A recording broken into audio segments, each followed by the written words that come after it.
Big boss season 8 ఆదివారం రాబోతుంది. Unlimited entertainment. ఒక్కసారి కమిట్ అయితే ఇక్కడ లిమిటెడ్ లేదు అంటూ వచ్చేస్తుంది. ఈసారి లిమిట్ లేకుండా ఎంటర్టైన్మెంట్ ఇస్తామని నాగ్ ఆడియన్స్ కు హామీ ఇచ్చేశాడు. ప్రస్తుతం సీజన్ 8 కి హోస్ట్ గా కింగ్ నాగార్జున తన రెమ్యునరేషన్ భారీగా పనిచేస్తున్నట్లు తెలుస్తుంది. గత సీజన్ కంటే ఈసారి రెట్టింపు కావడం గమనార్హం. అయితే ఈ కొత్త సీజన్లో కంటెస్టెంట్స్ ను 2 గ్రూపులుగా విభజించబోతున్నట్లు వస్తున్న వార్తలు ఆసక్తి రేపుతున్నాయి. అంతేకాకుండా కంటెస్టెంట్స్ రెమ్యునరేషన్, ఫైనల్ విన్నర్స్ కు అందే పారితోషికం ఎంత అనేది ప్రస్తుతం ఆడియన్స్ లో క్యూరియాసిటీగా మారింది. బిగ్ బాస్ ద్వారా లైమ్ లైట్ లో లేని సెలబ్రిటీలు సాధారణ వ్యక్తుల దశ మారిపోతుందా? ఎందుకంటే ఈ షోలో సాధారణ వ్యక్తుల నుంచి సెలబ్రిటీల వరకు కంటెస్టెంట్స్ గా పాల్గొంటారన్న విషయం తెలిసిందే.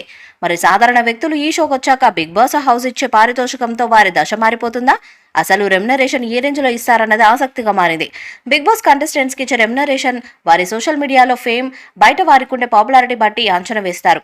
ఈ మేరకు మన తెలుగు రాష్ట్రాల్లో స్టార్ సెలబ్రిటీ స్థాయి ఉన్న కంటెస్టెంట్స్ కి ఒక వారానికి లక్షల పారితోషికం ఇస్తారు. అంటే అది 2 నుండి 5 లక్షల మధ్య ఉండే అవకాశం ఉంటుంది. ఉదాహరణకు చెప్పాలంటే గత సీజన్ బిగ్ బాస్ సీజన్ 7 లో పాల్గొన్న హీరో శివాజీకి వారానికి 4,50,000 రూపాయల రెమ్యునరేషన్ ఇచ్చినట్లు సమాచారం. ఎందుకంటే హీరో శివాజీ ఎన్నో సినిమాల్లో నటించి మంచి గుర్తింపు సంపాదించుకున్నాడు. అలాగే రాజకీయాల్లో కూడా తనదైన ముద్ర వేశాడు. అందుకే అతనికి ఆ స్థాయిలో పారితోషికం అందింది. ఇకపోతే ఒక సాధారణ యూట్యూబర్స్, లైమ్ లైట్ లో లేని సెలబ్రిటీలకు వారి ఫేమ్ ని బట్టి వేలల్లో ఇస్తారు.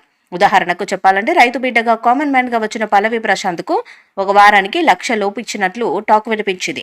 బిగ్ బాస్ సీజన్ 8 లో కంటెస్టెంట్స్ వీళ్ళనంటూ ఎంతో మంది పేర్లు ప్రచారంలోకి వచ్చాయి. వారిలో ఆదిత్య ఓం, అంజలి పవన్, నిఖిల్, అభిరామ్ వర్మ, బెజవాడ బేబక్క, కిరాక్ సీత, శేఖర్ భాష, నైనిక, మణికంఠ, కళ్యాణి, రవితేజ, విష్ణుప్రియ ఉన్నారు. వీరే కాదు, కృష్ణ ముకుంద మురారి సీరియల్లో నటించిన ప్రేరణ, యాష్మి గౌడ కూడా ఈ సీజన్లో సందడి చేరున్నట్టుగా అలాగే దర్శకుడు పరమేశ్వరను సంప్రదించారని సమాచారం అందుతుంది.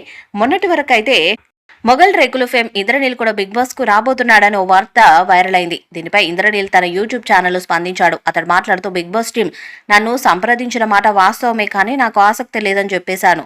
నాలాంటి వాళ్లకు ఇలాంటి రియాలిటీ షోలు సెట్ అవు. అయితే కొందరు మా గురించి వింతగా మాట్లాడారు. మా ఆవిడకి ఇష్టం లేదని, తను వద్దని చెప్పడంతో నేను షోలో పాల్గొనడం లేదని ఓ వ్యూవర్ కామెంట్లు చేసింది. అది చూసి నవ్వుకున్నామని తెలిపారు. ఈ వీడియోపై మీ అభిప్రాయాన్ని కామెంట్ బాక్స్ లో తెలియజేయండి. వీడియో మీకు నచ్చితే లైక్ చేయండి, షేర్ చేయండి, కామెంట్ చేయండి. మరిన్ని అప్డేట్స్ కోసం మన ఛానల్ సబ్స్క్రైబ్ చేయండి. పక్కనే ఉన్న గంట సింబల్ని గట్టిగా కొట్టండి.